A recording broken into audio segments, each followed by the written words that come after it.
जी अस्सलाम वालेकुम रहमतुल्लाहि व बरकातुहू। लो जी भैनों ते पिराओ, एक सियासी अनहोनी तो हो चुकी है, एक सियासी करामत तो हो चुकी है। एक सियासी बात जो कल तक नामुमकिन समझी जाती थी वो आज हो गई है। जी बिल्कुल, आप पहुंच गए होंगे और समझ गए होंगे। मैं बात कर रहा हूं तहरीक इंसाफ और मौलाना साहब की मुलाकात का। मैं हवाला दे रहा हूं तहरीक इंसाफ और मौलाना साहब की मुलाकात का। इमरान खान साहब की दिलचस्प बात यह है कि इमरान खान साहब की इजाज़त के बाद तहरीक इंसाफ का वफ्द इस्लामाबाद में मौलाना साहब की रिहाइशगाह पर मौलाना साहब और उनकी जमात से मिलता है। खुशगवार माहौल में मिलता है, खुशगवार माहौल में गपियाँ मारता है, खुशगपियाँ मारता है। और उसके बाद दो नुकाती एजेंडा सामने आता है पाकिस्तान तहरीक इंसाफ का वहाँ जाने का। एक, उमर अयूब मतलब तहरीक इंसाफ के जो उम्मीदवार हैं वजारत उज़्मा के लिए, जिन्हें इमरान खान ने नामज़द किया है वजारत उज़्मा के लिए, उनकी हिमायत में मौलाना साहब से वोट मांगना। और दूसरा, धांधली पर इकट्ठे होकर कोई लाएअमल इख्तियार करना। और इससे भी हैरत की बात यह है कि मौलाना साहब जो बड़े खुशगवार माहौल में थे, जिन्होंने बड़े फ़िक्रे भी कसे तहरीक इंसाफ पर और तहरीक इंसाफ ने जवाबी लतीफ़े सुनाए, मौलाना साहब ने कहा है कि तजावीज़ अच्छी हैं, ज़रा मुझे अपनी जमात से मुशावरत कर लेने दें। तहरीक इंसाफ जिसके वफ़द में असद कैसर शामिल थे, आमिर डोगर शामिल थे। आमिर डोगर वही हैं जिन्होंने मुल्तान में जहांगीर तरीन को हराया। और बैरिस्टर सैफ शामिल थे, उमैर नियाज़ी शामिल थे, और इसके अलावा दो चार और भी तहरीक इंसाफ के लोग थे। जबकि JUI के वफ़द की क़यादत मौलाना साहब ख़ुद फरमा रहे थे। सेनेटर तला महमूद थे, हाफिज़ अब्दुल्ला थे, असजद महमूद थे, और इसके अलावा उनके भी दो चार और पार्टी के सियासतदान थे। अब इस मुलाकात के हवाले से जो मैंने कहा कि अनहोनी है, करामत है, नामुमकिन है, और जो मुमकिन हुई, जो अनहोनी हुई, जो करामत हुई, उसके बड़े दिलचस्प मरहले हैं, बड़े दिलचस्प पहलू हैं। पहला मरहला तो मौलाना साहब और इमरान खान साहब की सियासत, बिल्कुल उल्ट, मुतजाद। मौलाना साहब पहले दिन से ये कह रहे हैं कि इमरान खान यहूदी एजेंट है, यहूदी एजेंडे पर अमल पैरा है, हमारे कल्चर को तबाह करने लगा है। और इमरान खान साहब की जमात के बारे में मौलाना साहब फरमा चुके हैं कि तहरीक इंसाफ के धरनों में मुजरा होता रहा, तहरीक इंसाफ की तितलियां जब ज़मीन हम गर्म करेंगे तो उन पाँव नहीं रख पाएंगी, और तहरीक इंसाफ को उठाकर मैं KP से बाहर फेंक दूंगा। बिल्कुल उल्ट सियासत, मुखालफ सियासत। और ये जो सियासी मुखालफत नहीं, ज़ाती मुखालफत में बदल चुकी है ये सियासी मुखालफत। जबकि इमरान खान साहब मौलाना साहब को कह चुके हैं कि मजहबी ठेकेदार, मज़हब बेचने वाला, फजलू डीज़ल। और वो याद होगा कि एक जलसे में इमरान खान ने कहा था कि मुझे जन बाजवा कहते हैं, मौलाना साहब को इज़्ज़त से पुकारा करें, इज़्ज़त से नाम लिया करें। मैं इसका इज़्ज़त से कैसे नाम लूँ, ये है ही फजलू डीज़ल। और फिर मौलाना साहब के हवाले से इमरान खान साहब ने जो जलसे में नारे लगवाते थे, या जो इमरान खान साहब जब इन मौलाना साहब का जिक्र करते थे तो जो आगे लोग नारे मारते थे, वो सब कुछ आपके सामने है। एक दिलचस्प पहलू तो ये है। दूसरा दिलचस्प पहलू ये है कि KP में अगर मौलाना साहब और उनकी जमात को किसी ने उठाकर बाहर फेंका है, ख़त्म कर दिया है, तो वो हैं पाकिस्तान तहरीक इंसाफ। तो आज तहरीक इंसाफ से मौलाना मिल रहे थे। तीसरा दिलचस्प अमर यह है कि बकौल शेर अफजल मरवत, आज जब मौलाना साहब का जिक्र किया अडयाला जेल में इमरान खान से मुलाकात के दौरान, शेर अफजल मरवत बताते हैं, और जब बताया कि मौलाना साहब ने कहा है कि 2018 से बड़ा धांधला 2024 में हो चुका है, मैं हुकूमत का हिस्सा नहीं बनूंगा, मैं शहबाज शरीफ को वोट नहीं दूंगा, और मैं तहरीक चलाऊंगा, और अब ऐवान में नहीं मैदान में फ़ैसला होगा, और ये सारा कुछ किया है इस्टेब्लिशमेंट ने। जब ये गुफ्तगू की तो इमरान खान साहब का मूड बड़ा खुशगवार हो गया, और इमरान खान साहब मुस्कुराते रहे। और फिर इमरान खान साहब ने हमें इजाज़त दी कि आप उनसे जाके बात कर लें।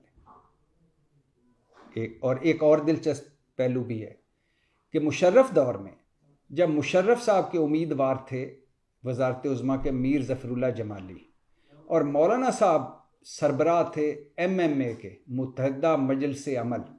तो मौलाना साहब MMA के मतलब अपोजिशन के वजारत उज़्मा के उम्मीदवार थे, और ज़फ़रुल्लाह जमाली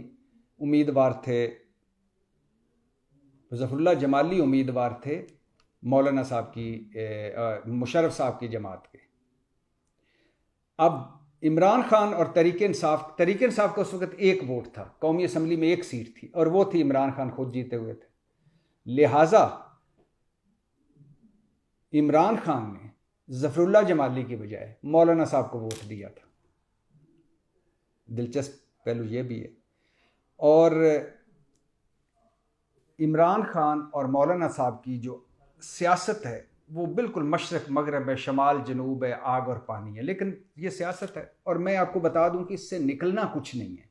जाहिर है इमरान खान साहब सबसे बड़े विक्टिम हैं इस मौजूदा इलेक्शन के 2024 के। बकौल तहरीक इंसाफ उनका मैंडेट चुराया गया है, और 10 जमातें कह रही हैं कि तहरीक इंसाफ का मैंडेट ऐसे चुराया गया है कि नवाज शरीफ साहब जो लाहौर से जीते हैं यास्मीन राशिद से, वो भी नहीं जीत पाए।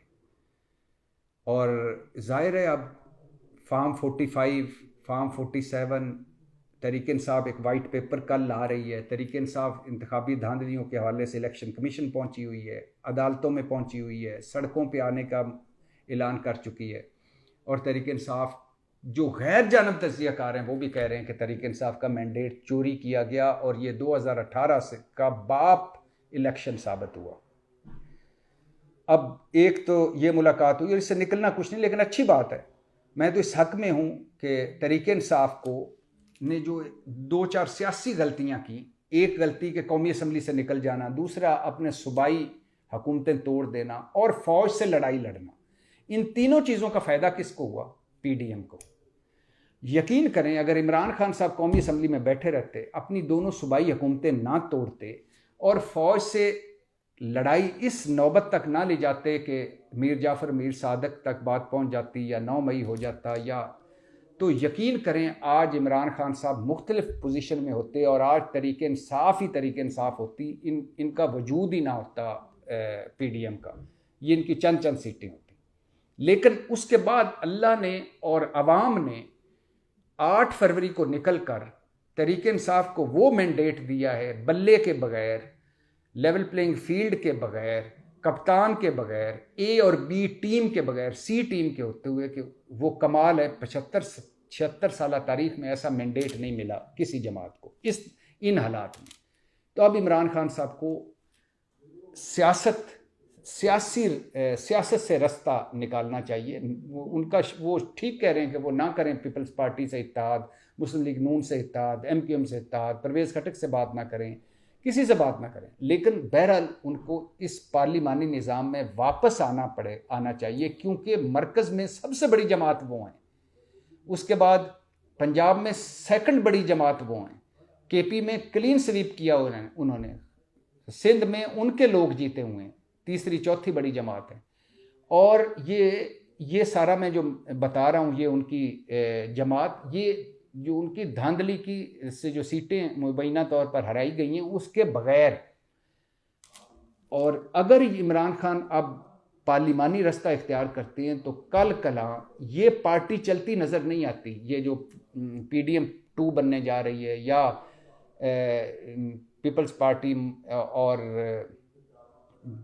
मुस्लिम लीग नून और MQM इकट्ठे होकर हुकूमत करने जा रही है, चलती नज़र नहीं आती। तो अगर ये ना चली तो अगला चांस किसका है? इमरान खान का। तो लिहाजा उनको सियासत में रास्ता निकालना चाहिए, सियासी सारों से बातचीत तो शुरू करनी चाहिए, इस निज़ाम का हिस्सा तो बनना चाहिए। ये मेरा ख्याल है। बाकी इमरान खान साहब ज़ाहिर फैसले उनके हैं, वो किस्मत के धनी हैं, नसीब उनके कमाल के हैं कि जैसा उनके साथ हुआ है वैसा कभी हुआ ही नहीं।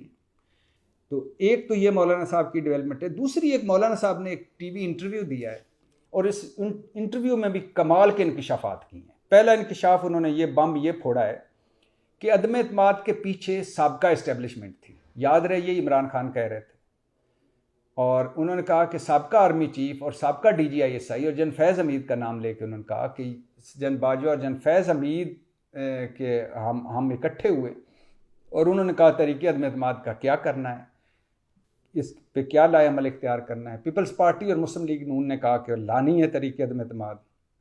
और उसके बाद ज़ाहिर है मैं रह गया था, मैं जो इस हक़ में नहीं था, लेकिन मैं अगर उस वक्त इनकार कर देता तो लगता कि मैं इमरान खान को बचा रहा हूँ। याद रहे उस वक्त मौलाना साहब PDM के सरबराह थे। तो फिर हम तरीके अदम एतमाद लाए।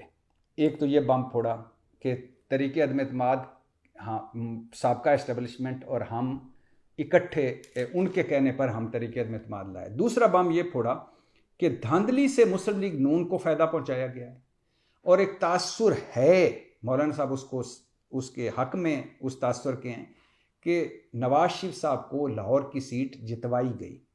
और तीसरा एक उन्होंने बम ये फोड़ा कि एक मुस्लिम लीग कहती है ना कि अगर इमरान खान लॉन्ग मार्च ना करता तो शहबाज शरीफ ने तकरीर लिख रही होती, मुस्ताफ़ी हो रहे थे, इलेक्शन की तरफ जा रहे थे, और ये तासुर आम है। लेकिन मौलाना साहब कह रहे हैं जो उस वक्त PDM के सरबराह थे, वो कह रहे हैं मेरे इल्म में ऐसी कोई बात नहीं और मुझे नहीं लगता कि ऐसा होना था। ये 3 बड़े इंकशाफ किए हैं। इसके हवाले से जन बाजवा के करीबी ज़राए का भी आया है कि मौलाना साहब गलत बात कर रहे हैं। ये सच है कि हम हुकूमत के पीछे से हट गए थे, लेकिन हम तरीके अदम एतमाद में हमारा कोई किरदार नहीं था। और जन फैज़ हमीद ने अपना रद्द अमल दिया है। उन्होंने कहा है कि जब मौलाना साहब जिस तरीके अदम एतमाद की बात कर रहे हैं और कह रहे हैं कि जन फैज़ हमीद भी उसके पीछे था, उस वक़्त मैं कोर कमांडर पेशावर था, मैं तो DGI था ही नहीं। तो मैं कोर कमांडर पेशावर था, मैं इस्लामाबाद से जा चुका था और मैं किसी मीटिंग में, ऐसी मीटिंग में नहीं गया जन बाजवा के साथ जहां ये गुफ्तगू हुई, और ना मुझे इस किसी मीटिंग का इल्म है। लेकिन मौलाना साहब अब ये कह रहे हैं, लेकिन अब ये मौलाना साहब कह क्यों रहे हैं? एक कि जो तासुर है, एक आम है, बात हो रही है कि उनको ये दुख है कि अगर उनको भी कोई 8, 10, 15, 20 कौमी असम्बली की सीटें दे दी जाती, KP में कुछ सीटें दे दी जाती तो क्या था। एक ये दुख है। दूसरा दुख ये है कि उन्हें पिछली मरतबा भी सदर के लिए कहा गया था PDM वालों ने कि आपको सदर बनाएंगे, नहीं बनाया, और अब भी जरदारी साहब या कोई और सदर बन जाएगा। मौलाना साहब सदर पाकिस्तान बनना चाहते हैं। तीसरा, बलूचिस्तान की वजारत आला लेना चाहते हैं। तो जब वो इस खेल से रेलिवेंट नहीं थे इस पूरे, क्योंकि उनकी 2-4 सीटें थी और बलूचिस्तान में उनकी 10-11 सीटें हैं, KP में भी 4-5-6 सीटें हैं, लेकिन रेलिवेंट नहीं थे इस खेल से। लिहाजा उन्होंने ऐसी गेम खेली है कि अब चारों तरफ वही रेलिवेंट है। उन्होंने सबसे पहले PDM में, यानी अपोजिशन की जमातों जो PDM 2 बनने जा रही, उसमें थरथली मचाई कि मैं तुम्हारा हिस्सा नहीं बनना चाहता, मैं शहबाज शरीफ को वोट नहीं दूंगा, मैं अब फैसला ऐवान में नहीं मैदान में होगा। उसके बाद इस्टेब्लिशमेंट पे दबाव बढ़ाया, मौजूदा पर कि देखें जी आपने तो लोगों को इंतखाबात जितवाए, और साबका पर कि उन्होंने अदम एतमाद लाई। तो अचानक चारों तरफ से उन्होंने घेरा है, और सियासतदान तो मौलाना साहब हैं ना, तो उन्होंने चारों तरफ घेर के चारों तरफ हमला आवर हुए हैं और अब वो रेलिवेंट हो गए हैं। बात सारी इक़्तिदार की है, बात सारी उहदों की है। मौलाना, ये कोई बच्चा नहीं है कि मौलाना साहब उस वक्त PDM के सरबराह थे, उनको मजबूरन किसी ने कहा कि अदम एतमाद आप करो तो अदम एतमाद आ गए। और मौलाना साहब तो ऐसे बच्चे भी नहीं हैं। मौलाना साहब तो इमरान खान की असम्बली को जाली और झुल्लू ज़दा असम्बली कहते थे, लेकिन फिर क्या किया, उसमें बैठे भी रहे, प्रोटोकॉल भी लेते रहे। अब ये तो नहीं कि बकरे का सर हराम हो और धड़ हलाल हो। तो मौलाना साहब बड़ी सोच समझ के सियासत करते हैं और बड़ा सोच समझ के पत्ते शो करते हैं। तो मौलाना साहब ने इस वक्त पत्ते शो किए हैं। पुरानी इस्टेब्लिशमेंट पे भी हमला आवर हैं, नई इस्टेब्लिशमेंट पे भी हमला आवर हैं, PDM पर भी हमला आवर हैं, इमरान खान साहब से भी मुस्करा के उनकी जमात से भी मिल रहे हैं। वजह कि मुझे रेलिवेंट करें, वजह बलूचिस्तान की वजारत आला दें, वजह सदारत दें, वजह साढ़े वाल भी तक सजना। पाकिस्तान जिंदाबाद।